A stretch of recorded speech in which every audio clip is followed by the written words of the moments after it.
बड़ा योगदान था हॉर्स ट्रेडिंग में भी। देखिए, अशोक गहलोत जी का आज मैं बयान पढ़ रहा था। निश्चित रूप से एसआई भर्ती जो रद्द हुई है, ये गहलोत सरकार के काले कारनामे थे। और उस समय जो पेपर लीक की घटनाएं हुई, महिला अपराध में राजस्थान एक नंबर पर आ गया। और अशोक गहलोत 18 के अंदर जब जीते, मेरे 3 विधायक उस समय थे, मैंने पार्टी बनाई थी 18 के अंदर, 3 एमएलए मेरे थे। उसमें सचिन पायलट ने मेरे से समर्थन मांगा कि आप मुझे 3 विधायक करते तो मैं सीएम बन जाऊंगा। और मैंने सचिन पायलट को 3 विधायकों का समर्थन दिया कि अगर कांग्रेस सचिन पायलट को सीएम बनाती तो राष्ट्रीय लोकतांत्रिक पार्टी कांग्रेस का समर्थन करती है। उसके बाद एनडीए अलायंस के अंदर मैं दिल्ली चला गया एमपी बन के। और ये मानेसर का जो एपिसोड हुआ, ये पायलट और गहलोत का झगड़ा था, जिसमें मानेसर करीब 19-20 विधायक चले गए थे। और उस समय गहलोत की सरकार होटलों में थी। इन्होंने भी अपने मंत्रियों और विधायकों को एक तरीके से बंधक बनाकर होटल में रखा। और हमने पहले से ही कहा था कि सचिन पायलट को मुख्यमंत्री बनाना है। और अगर सचिन पायलट के लिए वो 3 वोट जो मेरे थे, वो बीजेपी के 72 के साथ 375 थे। और उस समय अगर वोटिंग होती और फ्लोर टेस्ट होता तो निश्चित रूप से हम तीनों विधायक गहलोत के खिलाफ वोट डालते। उसमें नई बात क्या है वो तो, लेकिन उस चीजों में मैं कहां से था वो तो खुद भी जानते हैं। गहलोत को भी पता है कौन लोग थे कौन नहीं थे। और अशोक गहलोत के कार्यकाल के अंदर जिस तरह सरकार बचाने के अंदर उन्होंने हर विधायक को सुपर सीएम बना दिया। हर विधायक सुपर सीएम था। देवाराम सैनी जो उनका सबसे नजदीक था, उससे लेके सीएमओ का अधिकारी, और ये पेपर लीक के जो मास्टरमाइंड थे उनके पीएसओ से लेके जिस तरह के हालात हुए, कई बार हाईकोर्ट सुप्रीम कोर्ट ने गहलोत सरकार की पेपर लीक की घटनाओं को लेकर, एक पेपर लीक थोड़ा ही हुआ, सारे पेपर लीक हो गए। रीट लेवल फर्स्ट की जांच अगर सीबीआई से करा ली जाती तो कांग्रेस के आधा दर्जन नेता महेश जोशी की तरह अभी जेल के अंदर होते। तो गहलोत साहब का कार्यकाल कैसा रहा सब लोग जानते हैं। और वसुंधरा जी और गहलोत का गठबंधन था, दुनिया जानती है। गहलोत वसुंधरा गठबंधन हमेशा चला। एक बार ये सरकार मतलब 9टीवी की जांच कराएंगे, ये आते तो हम वसुंधरा की जांच कराएंगे, लेकिन कभी किसी ने जांच नहीं कराई। हनुमान बेनीवाल ने गहलोत वसुंधरा के खिलाफ, कांग्रेस बीजेपी के खिलाफ लड़के अपने आप को स्थापित किया। 66 साल बाद पार्टी का गठन किया। और पार्टी बनाने के बाद किसान जवान को आवश्यकता पड़ी तो मोदी की सत्ता को ठोकर मारी, अग्निवीर के खिलाफ लड़ाई लड़ी। और माफिया के खिलाफ, चाहे बजरी हो, पर्यटन हो, भूमाफू के खिलाफ हमेशा राजस्थान में संघर्ष किया।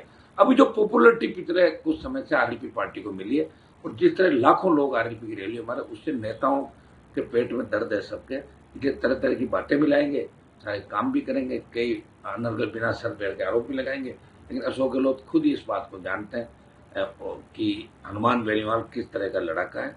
वो जिद्दी है। और उसका आला कमान राजस्थान की जनता है, वो खुद ही फैसले लेता है। गहलोत को तो फैसले लेने के लिए दिल्ली के नेताओं को परिक्रमा करनी पड़ती है। सोनिया गांधी और राहुल गांधी, प्रियंका फैसले लेते हैं। हमारे फैसले हम खुद ही लेते हैं, प्रदेश के किसान जवान को पूछ के। लेकिन पिछला जो गहलोत का शासन था वो अखंड भ्रष्टाचार के अंदर डूबा हुआ था। कई सुपर सीएम थे। जो प्रदेश के अंदर हालात बने, आरपीएससी, कर्मचारी चयन बोर्ड, माध्यमिक शिक्षा बोर्ड, जितनी भर्तियां हुई सब कटघरे के अंदर थी। जिससे इनके आरपीएससी के मेंबर इन्होंने जिनको नियुक्त किया, संजय सोत्रे जो इनके लोग थे नजदीकी, पीएसओ तक तो पकड़े गए, कोई छोड़ा नहीं। अब तो गहलोत साहब के बयान का मैं जवाब इसलिए दे रहा हूँ, लोगों को पता लगना चाहिए।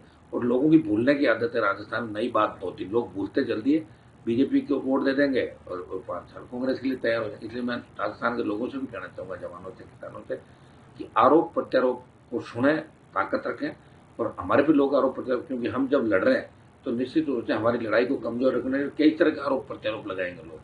तो गहलोत साहब को भी ये भी बताना चाहिए कि आपने भी हनुमान जी से कभी बातचीत करी थी, या जो मैंने आरोप लगे उनके जवाब मैं उनसे मांगना चाहता हूँ कि आप सरकारों में रहे, हमेशा रहे।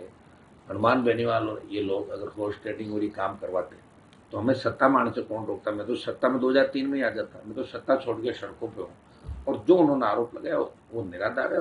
इसलिए उन्होंने आरोप लगाया कि हमारी जो पॉपुलरिटी इस देश के अंदर हो रही, उससे अशोक गहलोत जैसे वरिष्ठ नेता भी दुखी है, और दूसरे कांग्रेस के नेता भी दुखी है, और भारतीय जनता पार्टी तो पूरी दुखी है।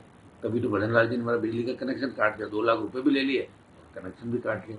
हाईकोर्ट के अंदर बैठा हूँ, सरकार बार बार तारीख ले रही कोर्ट में, सब 3 दिन दो, 5 दिन दो, 8 दिन दो, 2 महीने हो जाएंगे, अभी तक तारीख नहीं आई मेरी। फिर से अंदाज लगाओ, एक व्यक्ति जनरेटर चला के भी अपने सम्मान स्वाभिमान की रखवाली करा, पैसे भी दे दिए, तो कनेक्शन भी सरकार ने काट दिया। अब मेरे कनेक्शन के लिए आंदोलन थोड़ी करूंगा। मैं राजस्थान के नौजवानों को लड़ूंगा। जितनी भी भर्तियां, चाहे जेएन की हो, चाहे पीटीआई की हो, चाहे दिव्यांग सर्टिफिकेट हो, गहलोत सरकार में जिस तरह बजरी माफिया का आतंक था, उस आतंक को मैंने खत्म किया। वो बजरी माफिया कहता था एक तरफ गहलोत है, एक तरफ वसुंधरा है, उसको भुला दिया बजरी के ठेके लेना। तो हम जिसके पीछे पड़े उसको उसके अंजाम तक पहुंचाया, चाहे राजस्थान के हार्डकोर अपराधी थे, चाहे राजस्थान के जवानों के मुद्दे थे, चाहे किसान के थे, हमारे सामने लड़ाई लड़ी। और ऐसा ही भर्ती और आत्मनिर्भर पुनर्गठन का जो मामला आरएनपी ने शर्त से सदन तक उठाया, उसी का परिणाम है कि देश में माहौल बना और ऐसा ही भर्ती हाईकोर्ट ने रद्द की। हमने कल ये भी बात की कि भजन लाल जी ये बताएं कि अपील करेंगे कि नहीं करेंगे। उसके बाद ही भजन लाल सरकार का बयान आया कि हम भर्ती रद्द के खिलाफ कोई अपील नहीं करेंगे, जबकि जोगाराम आज भी कह रहा है कि भर्ती रद्द हो ही नहीं। पर क्या मुख्यमंत्री जी भजन लाल जी, आपके मंत्री आपको बाईपास करके निकल रहे हैं क्या? इस तरह के बयान कैसे आ रहे हैं? इन मंत्रियों पे भी आप लगाम लगाएं। आगे तो इन मंत्रियों की वजह से, इनके महिला मित्रों की वजह से आपको नीचा देखना पड़ा, फिर कहीं कुर्सी हाथ से नहीं चले जाए। ये भी मैं भजन लाल जी से पूछना चाहता हूँ। वैसे तो मेरी मेहनत धूमिल हो गई, मैं मंत्री नहीं बना, सीएम नहीं बना, ये नहीं बना, पायलट नहीं बना, वो सीएम नहीं बना, तो धूमिल क्या होगी? लड़ रहे हैं ना सबको। वापिस दे दो भाई, एग्जाम दे दो, तुम तो होशियार हो, सिलेक्शन हो जाएगा वापिस। अब की बार तो 865,000 1900 पोस्ट है, तुम इस भर्ती के पीछे क्यों पड़े हो? जो ये प्रदर्शन कर रहे हैं उनमें 80% फर्जी है, 20% लोग ही सही है। और गेहूं के साथ गुण भी पिसा जाता है। जिस तरह हम पिसे जा रहे हैं राजस्थान को आजाद कराने के अंदर, आजाद हो नहीं रहा है, हम भी बर्बाद हो रहे हैं और कोशिश कर रहे हैं राजस्थान का सम्मान बढ़ा रहे हैं देश के अंदर। लड़ना ही पड़ेगा सबको।